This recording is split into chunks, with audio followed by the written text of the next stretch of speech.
effective implementation of your strategic and business plan is going to be absolutely critical in order for you to take your organization from where it currently is to where you want it to be. In other words, whatever you've committed to paper, you'll want to apply that knowledge in order to realize more of your potential. I've come across a very helpful tool known as the Rockefeller Checklist, and I'm going to share portions of it with you right now. Take a look at these.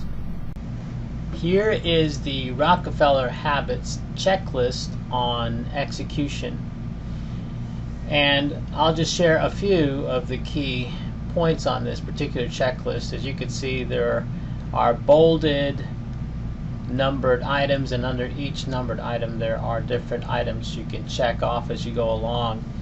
As a side note, as I understand things correctly, for most organizations it takes at least a year or longer to master the items on this checklist, to the point where it becomes almost second nature and they're not even looking at the checklist. They just have developed a meeting rhythm where these items are automatic, so to speak. So again, I'll just share a few of these with you.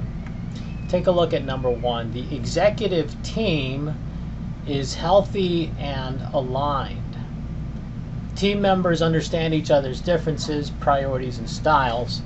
And this has to do with, in most cases, where an organization, its management team, its leadership, or maybe even the entire organization, depending on the needs of that organization,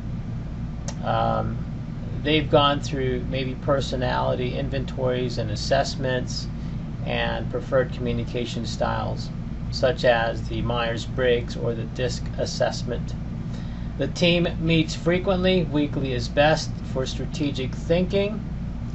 This is extremely important, especially if an organization is new at not just developing a strategic plan and business plan, but also executing that plan. The team participates in ongoing executive education. Monthly is recommended. This could mean discussing a book and its major points on anything that has to do with leadership or management development, or whatever the organization deems as necessary or appropriate and beneficial. It could be a podcast, it could mean bringing in a speaker, it could mean a myriad of things to help it move in the direction that it wants to go and to grow and improve. The team is able to engage in constructive debates and all members feel comfortable participating.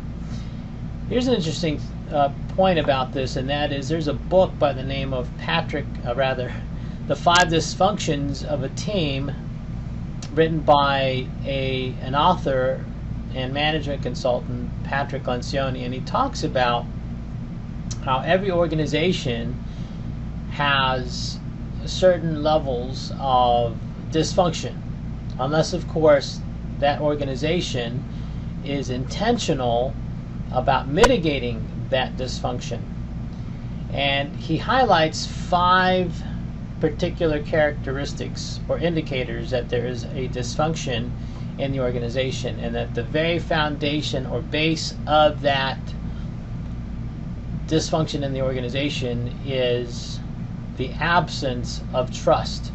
And other elements or indicators of dysfunction in that organization have to do with not paying attention to results, and really it's more about ego, kind of fear of conflict, lack of accountability, those kinds of things. But the very foundation is the absence of trust, and oftentimes individuals will not really have transparent conversations in the organization or in meetings if somehow maybe their job position is being politically compromised, if you would, or there might even be a threat of their position or their employment at an organization.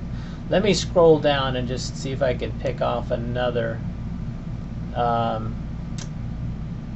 key element. Now, as you go through this list yourself, you'll see that this is very comprehensive. It covers everything from personalities in an organization, how things are done, and communication. So these are all very, very comprehensive.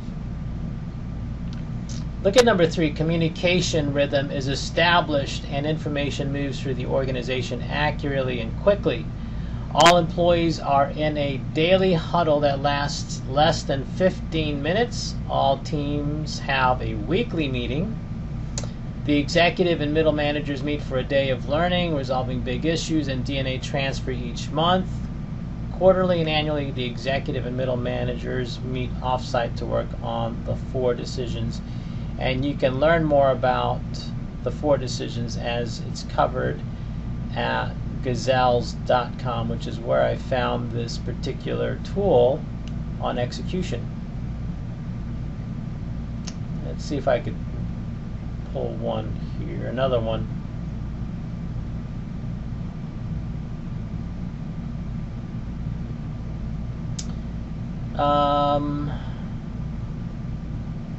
Look at number 10, and these again are all great, but I thought I would just share 3 of them with you.